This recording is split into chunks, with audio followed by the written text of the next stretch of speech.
九夜鸿鸡一旦休，猖狂不听直臣谋。甘心万里为降虏，故国悲凉欲奠秋。今天的故事啊，会有一点重口味，有心理承受能力偏弱者，建议避开吃饭饮水时间，谨慎观看。说北宋靖康年间，丙午丁未，赤马红羊，金兵南下，抓走了徽钦二帝，北宋就此灭亡。此后的6、7年间啊，刀兵祸乱，山东淮南一带是经针千里，1斗米涨到了数万钱，生灵涂炭之际，不论盗贼官兵还是平民百姓，饿到极点，开始相食续命，人肉的价格贱如猪狗，老瘦男子被称作烧把火，年轻女子被叫做不限羊，小孩被呼为河骨烂，这些人又被统称为两脚羊。当时的登州啊，有一个名叫范温的，率领了一伙忠义之士，从山东渡海来到钱塘，已经走到了天子脚下，可是仍然有人吃人的事情在发生。靖康之乱所造成的灾难由此可见一斑。这段记载啊，经常被误认为是五胡十六国时期所发生的事，这是不对的。它实际上呢，是出自北宋末南宋初庄绰所写的史料笔记积累编。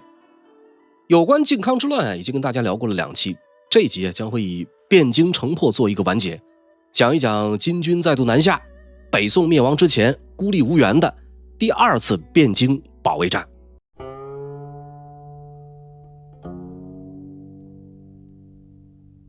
绵延300年的大宋王朝啊，为何一直以弱宋著称？经济文化持续繁荣，可是为什么一到战场就总是吃败仗呢？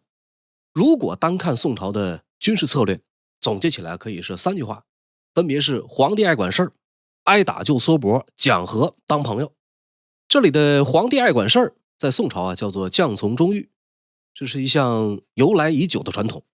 宋太宗赵光义的时候，每到有战事发生，这位皇帝必定会授予阵图给要出征的将帅，可能是早就准备好的，也可能是临时起意，总之这个皇帝要全面的参与到征伐之中。这个阵图啊，就相当于作战计划，走到什么地方，如何排兵布阵，必须按照皇帝的意愿来，否则就是抗旨。同时还要求将帅们要早请示晚汇报，欲有不决，不管百里千里都要向皇帝请旨。战场上形势是瞬息万变，皇帝不放心把军权完全交给将军们，从早到晚的瞎指挥。将军们呢，很多时候只能看着这个好机会从眼前溜走。这种做法在之后被贯彻下来，成为祖宗之法，后来的君主几乎无不遵守。咱们再来说说挨打就缩脖，也就是消极防御。宋朝的统治者们啊，特别讲求稳妥，打仗这事儿，他们的想法往往是能不打就不打，能防就防，能通过加强防御和外交手段来维护和平，比主动出击要更加安全可靠。比如在面对辽和金的侵扰的时候，他们就修建了大量的边防堡垒和长城，并且在战略要地驻扎重兵。但是这种以防御为主的策略也有明显的弊端。首先是长期被动防御往往会失去主动权，其次呢，过度依赖防御工事，使得宋军缺乏野战能力，一旦敌人突破防线就傻眼了，士兵们平时就会守城，现在要反击，你说咋整？于是呢，经常是防线一破，宋军就陷入混乱。宋朝的第3大军事思想和传统就是议和当朋友，甭管是契丹人的辽国还是女真人的金国，你说你强我就认怂，我给你赔点钱，咱们别打了，大家和和气气不是挺好吗？这一招同样是有利有弊。不打仗，老百姓们可以少受点苦，可问题是你一认怂，敌人可未必拿你当朋友，甚至还会觉得你软弱好欺负。一来二去，这钱赔的是越来越多，底气越来越不足，国家的实力也不断的被削弱。除了这3条主要的军事策略，宋朝的军制同样导致了战斗力低下。北宋时期的军队啊，主要有禁军、湘军、湘兵、番兵。禁军负责拱卫戍守京师和征伐，由中央3衙统帅管束，这是宋朝最重要的正规军。宋太祖开宝年间，禁军有不到20万，到宋太宗至道年间，禁军大约有36万，到了仁宗一朝，禁军一度超过80万。湘军主要负责镇守地方，属于国家正规军中的地方部队。宋朝在建立以后，从各地挑选骁勇强壮者编入禁军，留下老弱者于当地充当湘军。这湘军啊，很少训练，基本上没有战斗力。这些人主要工作是什么呢？比如制造武器、筑城修路、建造战船、疏通河道、运送物资，负责地方官员的安保以及迎来送往等等杂事儿。如果我们把禁军理解成作战部队，那么湘军就是后勤部队。禁军、湘军以外还有乡兵，根据各地的户籍，从农民中抽丁。乡兵有点像预备役或者是农垦兵团，农忙的时候下地干活，农闲的时候集中教阅。除了乡兵，还有番兵。顾名思义，这是由少数民族组成的非正规边防部队。和乡兵一样，这个番兵没有定员，时多时少。北宋时期的军队构成基本上就是这么个情况。到了南宋略有变化，这个咱们留到后面再说。咱们上一期讲过枢密院和三衙，一个负责发兵调兵，一个负责统兵，二者互相牵制约束。枢密院尽管有调兵发兵的权限，但实际上这中间必须要经过皇帝批准，皇帝自始至终都掌握着最高军权。所以朱熹说枢密院号为点兵，仓促之间要调一匹马也调不动。按照规定，不仅调兵统兵分属两个系统，而且兵和将也是分离的。不管是拱卫京师的禁军，还是驻防地方的禁军，定期换防，不时调动，绝不能长时间固守在一个地方。各个部队的将领也要时不时的加以更换，说有突发事件必须派兵了，将领会由皇帝临时委派，这个事情处理完毕，兵归宿卫，将还本阵。就这样，兵无常帅，帅无常师，兵不识将，将不识兵。这些制度有效避免了自中唐以来绵延200多年的藩镇割据局面，同时呢，也有一些矫枉过正，不可避免的带来了一些弊病，导致各个机构之间、将帅之间、主将偏将之间、部队和部队之间权限不明，政出多门，各自为政，结果就是互相牵制，弊端丛生。在军制方面，宋朝还有一个绕不开的话题，就是以文治武。地方上的长官是文臣，安抚使、经略使这类统帅是文臣，最高军事机构长官枢密院使通常情况下也同样一律由文臣担任。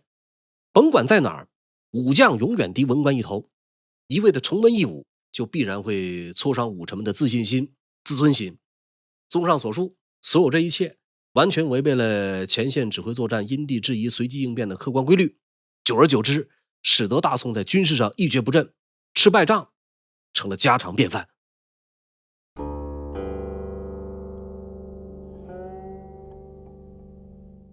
南宋名将吴林对金国人的部队进行过这样的总结。他说，金人有4长，曰骑兵，曰坚忍，曰重甲，曰弓矢。同时呢，不仅擅长野战，金人在工程技术战术方面也在不断的突破。靖康元年年初，金军沃利部所部迫使宋朝交纳了大量的财物，带着割让太原、中山、河间3镇的诏书，从汴京撤兵北返。宋朝内部对于是否割让3镇以及是否邀击金军产生了巨大分歧。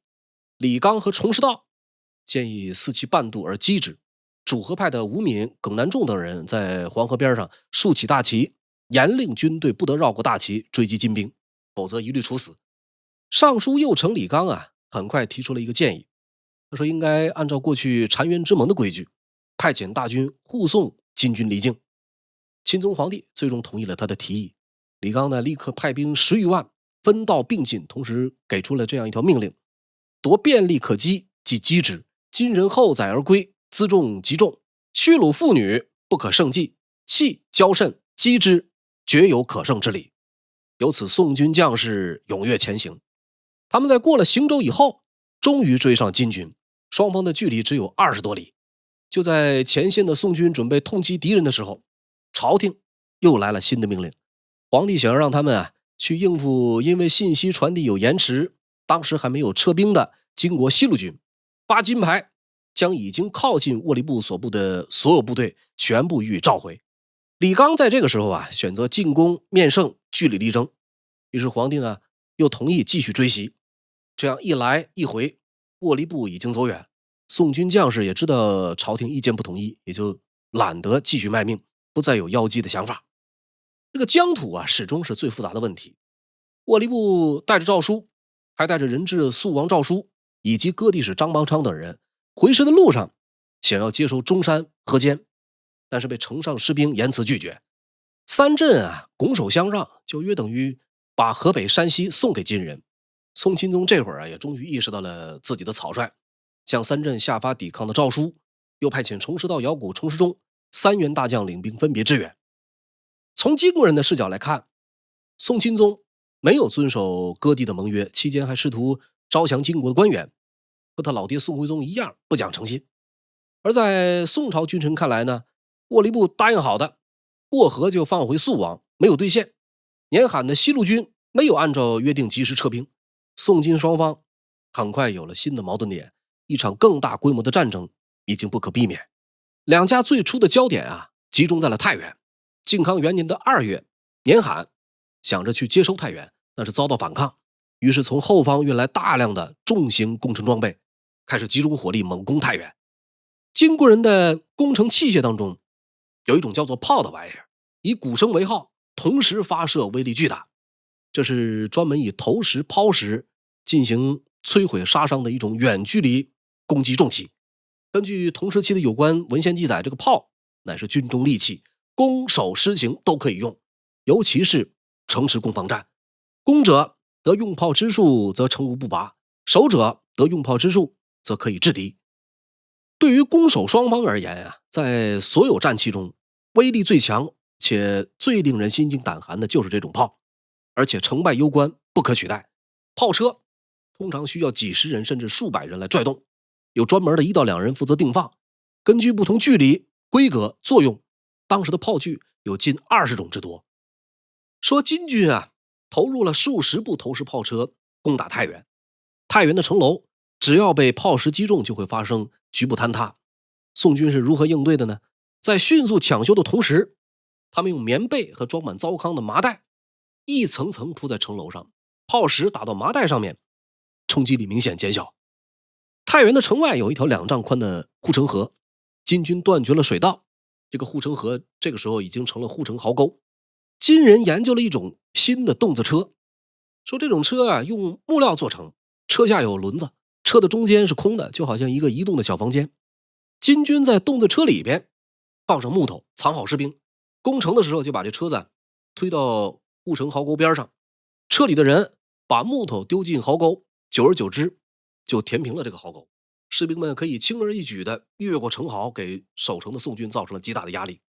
那么宋军这边也很有办法，他们悄悄挖出地道，从城里直通壕沟。白天这个金军在城壕堆满木头，晚上就会被宋军悄悄摸到壕沟边上，纵火焚毁。为了攻城金国人自主研发了一种叫做俄车的大型工程器械。这种木质的俄车外面包着生牛皮，生牛皮外再包一层铁皮，箭矢射到上面会被弹起，刀枪不入。车里可以容纳数十人，从这个车内可以将其缓缓推动来到城下，而后金兵一般会用铁锹凿挖城墙。宋军最开始是把绳钩从城上甩下，只要能勾住这个俄车，10几个人一使劲儿就可以将其拉倒。后来呢，干脆用巨石从城上推下，将金人的这个俄车砸烂。为了适应太原城墙的高度，金人对攻城的楼车也进行了改进，让楼车略高于城墙，这样呢，这个士兵们就可以沿着木楼上城。宋军的应对措施是直接泼火油，再丢下火把，将木楼车烧个干干净净。双方你来我往，金军的各种攻城战法都被太原守军一一破解。主持太原保卫战的一个是我们之前提到过的张孝纯，另一个呢是镇守太原的大将王炳。面对金军长期围困，张孝纯和王炳领着太原全城军民以死相搏，城内所有房屋墙壁被全部打通，以此方便军队调动。利用空闲，他们在城中又筑起一座内城，一旦外城被攻破，还可以转入内城作战。凡15岁以上、60岁以下的男子全部编入守城部队，无论官民一律实行严格的粮食和饮水配给，种种策略措施得当，上下一心，固守坚城，使得太原在最初几个月保持屹立不倒。到了当年的4月太原的情况变得十分危急起来，张孝纯和王炳屡屡派人突围求援。人们把邱元的诉状藏在衣领当中，但是金军封锁极为严密，大多数都被抓了去，只有一位成功的突出重围。这位使者在被发现的时候已经没了人形，史籍原文形容他是枯疾如鬼。一问才知道啊，这个太原城粮草耗尽，牛马骡已经吃光，守军已经开始煮弓弩和皮甲来吃。北宋朝廷在接下来对太原展开大规模的救援行动，为了援救太原而发生的战役成了早期宋金关系的重大转折点，它的发生发展也将北宋军政的混乱不堪暴露无遗。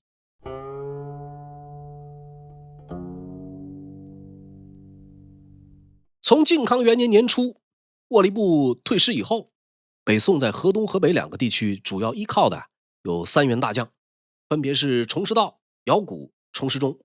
这些都是在第一次汴京围城之后远道而来的秦王之师，其中尤以崇师道的作战经验最为丰富，官拜同知枢密院事、京畿河北河东宣抚使。崇师道和李纲是北宋末主战派的代表人物，两个人同样的深得民心，但是在皇帝那儿遭遇的也是同样的各种不信任、不放心、不重视。在不同的时间点，崇师道给皇帝至少提了4次极其可行且有力的建议，结果全都没有采纳。第一次他提议金人退兵的时候半渡击之，没有得到认可。第二次呢，他预感到金人必定再来，提议在黄河两岸布下重兵把守，没有人重视。第三次，他提议抢在金人2次围攻汴京之前，在汴梁集结重兵。第4次，他建议皇帝撤离汴京，全部都没有被采纳。后来这个汴京城破宋钦宗捶胸顿足，痛哭着说：“朕不用崇师道言，以至于此。”靖康元年5月年过7旬的崇师道以年迈多病为由，向皇帝请求退休。剩下2员将领，姚贾负责河东，崇师中负责河北。姚贾没能成功解救太原，皇帝呢不得不命令崇师中兵出警行，进入河东和姚贾形成前行攻势，夹攻太原外的金军，力图将其赶走。这次崇师中打得很顺，先后克复寿阳、榆次。榆次呢就是今天的山西晋中，这里距离太原已经是咫尺之遥。崇师中自己的打算是想要稳抓稳打，但是北宋朝廷已经等不及了。就在这个时候呢，一条错误的情报彻底改变了战局。时值5月，盛夏已至，金军西路军主帅年罕回到云中避暑，留下大将尹主可继续围困太原。宋朝得到的消息是金军大部队已经回北方渡夏，只留了一些散兵游勇。实际上呢，金军留在太原的并不少，大多都分布在太原周围，处于半休整的状态。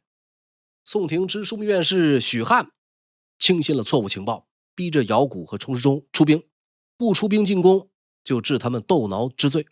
这个斗挠指的是因为怯阵而避敌不战，这是当时很严重的一项罪行，甚至可以直接问斩。崇师中收到诏书，即日整军出发，来到寿阳以后就遭到了完颜火女的袭击。双方接连打了几场，互有胜负之后，崇师中经过榆次，来到了距离太原只有100里之遥的沙熊岭。因为走得匆忙，没有携带足够的粮草，再加上姚贾的部队没有及时赶到，崇师中孤军深入，闹起了饥荒。士兵们每人每天只能分到1勺豆子。金国人看准时机，果断出兵攻打。宋军呢，一开始还能应付，经过1上午的厮杀之后，开始渐渐落了下风，兵卒们纷纷逃散，只剩下100多个人还跟着崇师中。这位老将在身中数枪的情况下，简单包扎了伤口，仍然跨马迎敌，最后力战而死，时年68岁。这场战役之后姚贾被免去军职，原本防卫北方的3员大将，一个退休，一个战死，一个免职。这最有经验的3个人都因为指挥系统紊乱而去职。太原还在被围困，这个时候钦宗皇帝听信了主和派耿南仲的谗言，任命李纲为宣抚使挂帅出征。李纲知道自己被政治对手摆了一刀，也知道自己作为文官欠缺军事经验，在争辩无果的情况下，只能硬着头皮上任离开汴京。李纲的这个宣抚使名义上统兵22万，实际上真正能够听他指挥的只有2万没有战马的士兵。到后来因为着急，外带不放心，皇帝干脆连这2万人也不给了，李纲成了真正的光杆司令。紧接着呢，这个钦宗开始越级指挥，不断催促各地将领集结援救太原。截止到当年8月份，各地将领轮番和金人发生战斗，几乎无一例外全部以失败告终。李纲从此被免职，脱离了北宋政治中心。他的下台啊，坏了耿南仲之流的私愤，但是受害最深的却是钦宗本人。崇师道拖着病体被强迫再度出山，可是这个时候，即便大罗神仙林凡也已经救不了太原城了。粮食短缺啊，成了太原城中军民百姓最大的难题。人们吃光了牲口，吃光了所有皮制品，紧接着是所有能找到的草根树皮浮萍，最后开始人吃人。先是悄悄的吃死人，而后呢，开始明目张胆吃掉一些将死未死的，一子相食，惨不忍睹。再后来呢，开始吃自己的骨肉。这年的8月14啊，金国2路元帅共同发出问罪书，随后仍然兵分河东河北2路，再次的大举南侵。有了生力军的加入，金人很快攻破太原外城，守城的军民聚拢到内城，又坚守了1个多月，一多半的人或战死，或病死，或饿死，剩下的也只是勉强有口气活着。城上守军虽然仍旧披坚执锐，但是全部饥饿疲乏到了极点，骨瘦如柴，两眼空洞，有的呢靠在墙边坐卧，有的是抱着刀枪斜倚在一起。靖康元年的9月初9，金兵攻陷内城，坚守了262天的太原彻底失陷。守城长官张孝纯自杀不成，被俘虏。大将王炳抱着宋太宗的画像投河自尽。年罕对王炳早就恨之入骨，他命人将其尸首打捞上岸，手指尸骸，破口大骂，又号令3军纵马奔驰，将王炳踩成了肉酱，随后纵兵入城，放火屠城，不问老幼，见者皆杀。可怜了这满城的军民百姓，成了北宋灭亡前最硬气的担当。战争对生灵的这种践踏，在1126年的太原，让人望而生畏，不寒而栗。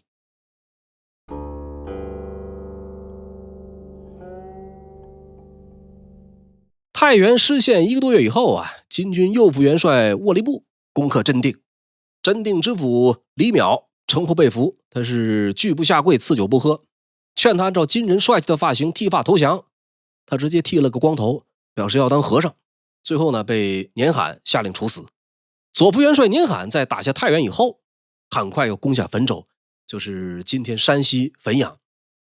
汾州的知州张克俭在城破之日向南焚香叩拜，随后举刀自尽，一家共计死了8个人。金军的将领啊，十分敬仰张克俭的气节，命人护着他的尸体依礼将其安葬，随后设立祭台专门拜谒，还为他立了庙。汾州即刻，金军继续南下，隆德府、泽州等地被一一拿下，距离黄河已经是一步之遥。北宋朝堂之上，宰相唐克劝说钦宗以御驾亲征的名义，把太子留下来守卫汴京，然后经过西京洛阳去往陕西避难。钦宗皇帝没有像他父亲那样逃走，最后留了下来。金军西路军在这年的11月12翻过太行山，到达黄河北岸。根据《续资治通鉴长编食补》的记载，此时南岸有佘延志统兵12万与之对垒。探马报回金军大营，说南兵易胜，未可轻渡。宋人在河边布下重兵，咱们还是谨慎一点吧。大将完颜娄史这时候给出一条计策，说南兵虽多，不足畏也，与之战，则胜负未可知。不若加以虚声，尽取战鼓，击之达旦，以观其变。把战鼓摆在营前，敲他一晚上，然后再随机应变。大家都觉得他说的有道理，于是落实下去，通宵达旦击鼓。第二天派人前去探查，发现这个对岸的宋军已经消失得无影无踪。一通鼓，金军西路军是马踏黄河两岸，兵不血刃，过了河又拿下了西京洛阳。几乎在同一时间宋廷方面经过商议，决定派康王赵构前往金营，去北边找东路军的沃利布谈判斡旋。陪着同行的有一个叫王云的人，官拜兵部尚书，河东泽州人士。一行人出了汴京，已经多次出使金营的王云对康王说，京城楼鲁，天下所无，然真定城高几1倍，今人使云等做官，不一时破之，此虽楼鲁如画，亦不足视也。康王并没有搭话， 11月19，这一行人来到象州，老百姓顶盆焚香，夹道欢迎康王，祈求他能起兵抗金，不要再北上。转一天，康王到达磁州。王云和磁州、象州有一些渊源。他在上一次从金营返回汴京的途中，经过这2个州，建议当地守将一定要赶快坚壁清野。这次金军比上一次还要凶残，必须提前做好抵抗的准备。这2个州呢，于是把周边的百姓和粮草全部带入城中，关好城门，准备抵抗。王云的建议的确起了作用。金军南下之后呢，看到磁州、象州已经是坚壁清野，也不再纠缠，绕过去，选择其他的进兵路线。可是当地的老百姓对这件事很是不满，坚壁清野就意味着必须要放弃自己的家，百姓因此对王云怀恨在心。这个磁州的知州是老将宗泽，宗泽劝说康王不要继续北上。当初肃王就是这样一去不返，这一走很可能会不其后尘。赵构呢，在这个时候对于到底要不要北上也有点拿不定主意。宗泽建议他可以去当地的嘉阴侯庙占卜一下。一行人就这样来到了嘉阴侯庙。路上来了许许多多的当地百姓，他们拦住去路，嚎哭悲泣，劝康王不要北上，并且说金人已经从李孤渡渡河了，大王不如就地起兵援救京师。王云当场劝说百姓，说大王只是拜庙，不是北行。有人当场手指王云，厉声断喝，说清野之人，朕奸贼也。同行的人包括宗泽在内，看到群情激愤，都劝王云低调小心一点。众人勉强进了庙，拜谒完毕。等到出庙的时候，发现民众已经失控，道路两旁有百姓手持利刃，挨个拉住座驾寻找王云。可怜这王尚书根本无处躲藏，被人发现以后从马上一把拉下来，死的那是相当的惨。史书记载说他是青之云击焚矣，顷刻间已经被人撕到粉身碎骨。民情汹涌鼎沸，吓坏了康王。考虑到沃利布这会儿确实已经领兵到达黄河南岸，继续找金人谈判也已经意义不大。当天夜里，一行人就回到了象州。康王给皇帝上书，做了一番解释，请皇帝指示定夺。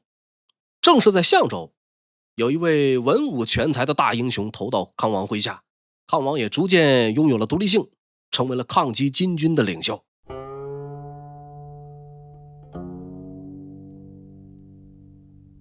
北宋钦宗皇帝一共在位了1年多时间，宰执大臣任免了26位，其中最受皇帝信任的叫做耿南仲。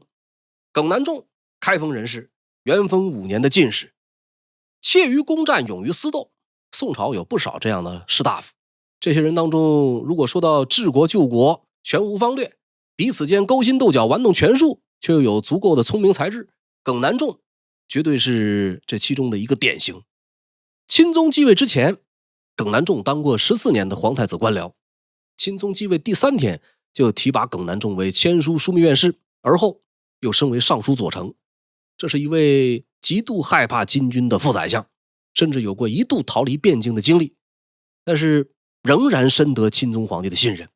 这个耿南仲在位期间主要干了2件事，一个呢是排除异己，挤兑走了李纲；二是主张议和，极力破坏康金。靖康元年11月21，经过使节来到汴京，要求宋钦宗以黄河为界，重新划定国界。迫于压力和恐惧，钦宗在仓促之间只能答应下来。可是接下来派谁去当这个割地使成了问题。使者这个差事已经成了高危行业，闹不好还会留下千载骂名。几乎所有的朝廷要员都不愿意去冒这个风险。宰执级别的官员当中，唯一愿意接受任务的是一个叫陈过庭的官员，他认为主忧臣辱，所以挺身而出。其余几个人，唐克、曹府选择低头不语。耿南仲说自己岁数大了，走不动了。还有个叫聂昌的，说自己上有老下有小，也去不了。宋钦宗到这个时候终于看清了耿南仲的为人，下令嘉奖忠贞的陈过庭，特许他不必出使，派遣耿南仲去河北交割，聂昌去河东交割。耿南仲是比较幸运的，到了象州投奔了康王赵构。聂昌到了绛州，在城下坐着土筐登上城墙，手举诏书，要求守城官兵向金人交割城池。一个名叫赵子清的将领上前询问，说你是干什么的？聂昌回答说，我是朝廷派来的交割使。话还没说完，就被这个赵子兴上前一刀结果了性命，挖去双眼，丢进大锅给煮了。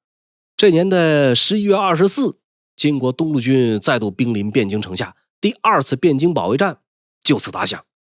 上一次沃利部在西北方的木头港安营，收割了2万多匹战马。这一次呢，他选择驻扎在东北方的刘家寺，因为这里有宋军没来得及运走的500多架炮车。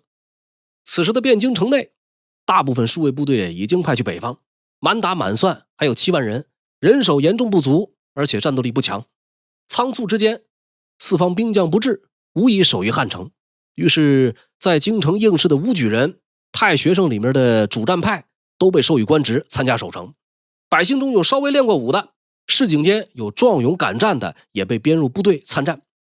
宰相何立组建了一支叫做骑兵的部队，专门招纳各种奇门遁甲、异能人士。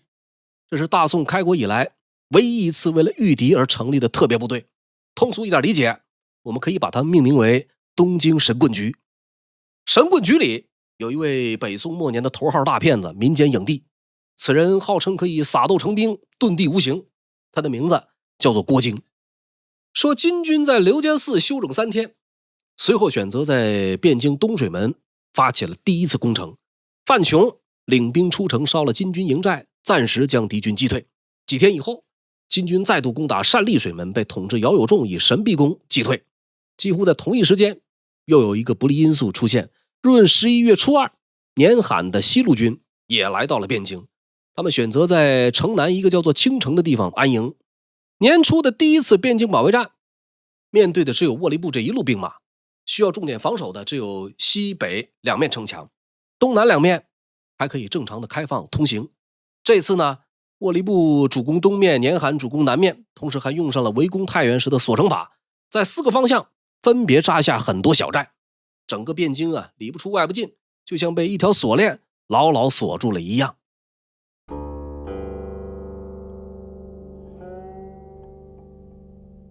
年罕到来的前后几天汴京城接连降下大雪。钦宗皇帝身披铠甲，分别来到东西南北4面城墙，犒赏将士，鼓舞士气。寒冬腊月，大雪纷飞的悲壮感让钦宗想起了李纲的好。这个人脾气是有点耿直，总是说一些扎心的话，可是总能够3言2语就让将士们跟着他奋起抗争。虽说带兵打仗纯属外行，却始终在坚持主战，拒不和谈。存亡之际，也只有他能够力挽狂澜了。于是想到这儿，钦宗下了一道诏书，封李纲为资政殿大学士，领开封府，派人想办法出城到千里之外的重庆。他太想召回李纲了，只可惜李纲收到这封诏书的时候，国家的年号已经换成了建炎。宋钦宗和他的父亲已经拿到了永居女真的身份，赶赴东北。靖康元年闰11月初2，金军再攻单立水门，姚有仲领1500神臂弓手策应。转一天，金军开始猛攻东水门，之后又同时攻打南城、东城3座城门，箭矢炮石飞驻如雨。金人带来了一种旋风大炮，每门炮配备数百人，从周边找来磨盘碾子作为炮石，利用杠杆原理抛射出去，能将这个城墙的楼橹轻易击碎。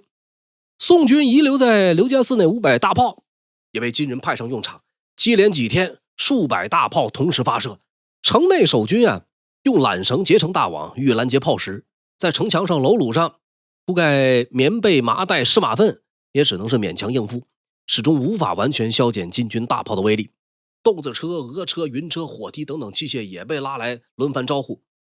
为了渡过护城河，金人把木筏盖上树枝厚土，生生研究出一种浮桥装置。这个浮桥打好之后，再把若干个动子车连在一起，士兵们可以避开矢石，穿梭其间，直达城下。战斗持续到初8，宋军守城的炮石已经几乎用光。钦宗检点各处，最后把目光锁定在了他父亲历时数年的艺术杰作《艮乐》。依照钦宗旨意，无数百姓争相手持锤子、斧头，凿开那些精美的石头，再运到城墙上当作炮弹。13日，寒风刺骨，大雪不停，士兵们已经冻到抓握不住武器。宋钦宗再次4面劳军，他是一身戎装，特意露出手腕，算是和士兵们同甘共苦。说这一天皇帝驾临东水门，突然发现城外护城河已经快被金军填上了。一问才知道，感情负责这边的守将李卓整天饮酒烹茶弹琴取乐，金人趁着天冷河面结冰，在河上放置木板，再覆上土，眼瞅着就要填满城壕。钦宗当下大怒，将李卓罢免。金军在持续不断的猛攻汴京，皇帝接连出现在城头犒赏三军，一边激励将士要捍卫城池，一边又派出和谈使者来回穿梭于城里城外。这种模棱两可的态度让将士们感到不安。统治官姚有仲在这个时候上奏说，既然不想打，金人又猛烈攻城，不如就干脆免战议和吧。守城的士气就这样不增反减，持续低迷。闰11月20，南城宣化门告急，金兵已经有人手持黑旗登上城头，又是姚有仲和大将王谢领着人出城击退了敌军，城上的金兵也被射杀。就在这个时候宰相何力闻讯赶到，城下的金人突然来了精神，冒着矢石想要继续爬城。宋军有数百人下到城角想要决战，刚一交锋，这伙宋军就望风退走，对面一阵炮石箭矢射来，死伤数百，又有一部分掉进了自家的陷马坑，引来金军一阵大笑。尽管解除了一场危机，可是也付出了惨重的伤亡代价。转一天，宋军又遭遇了一次沉重打击。统治官范琼领了人马出宣化门，与金人战到一处，一伙金兵转瞬间被杀退。宋军决定乘胜追击，就在他们踩着冰面准备冲过护城河的时候，冰面突然开裂，士卒们掉进了河里。金兵一看宋军已经乱作一团，马上掉头掩杀。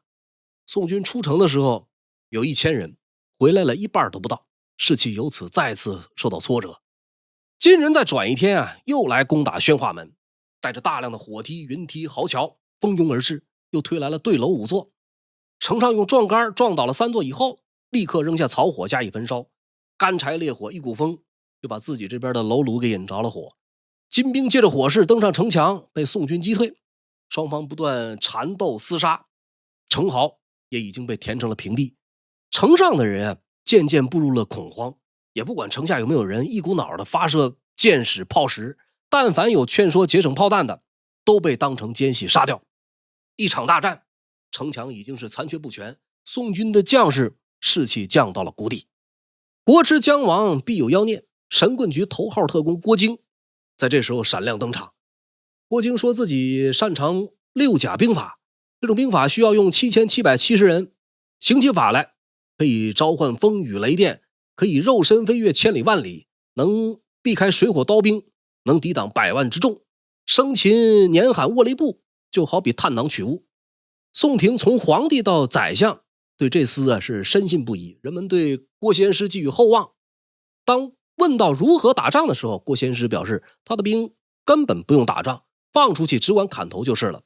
金军进攻越来越猛，郭京却显得越来越镇定自若。城外是炮火连天，城内郭仙师是越装越圆。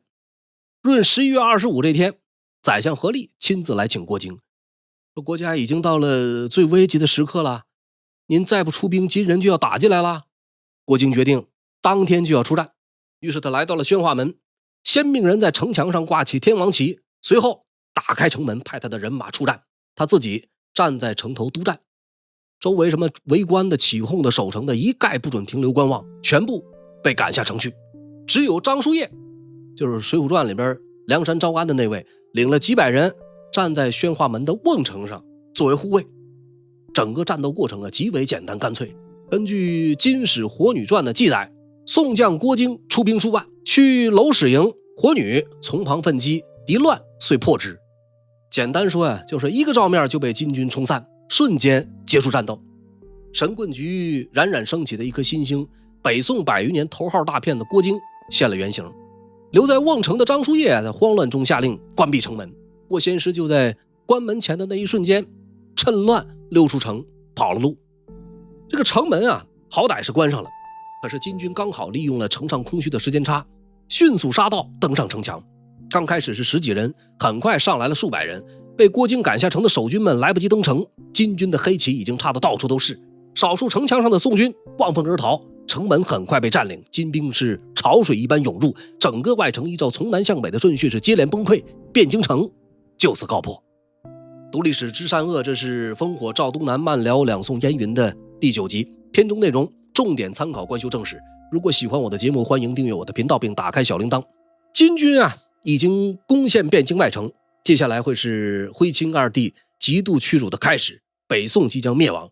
欲知后事如何，且听下回分解。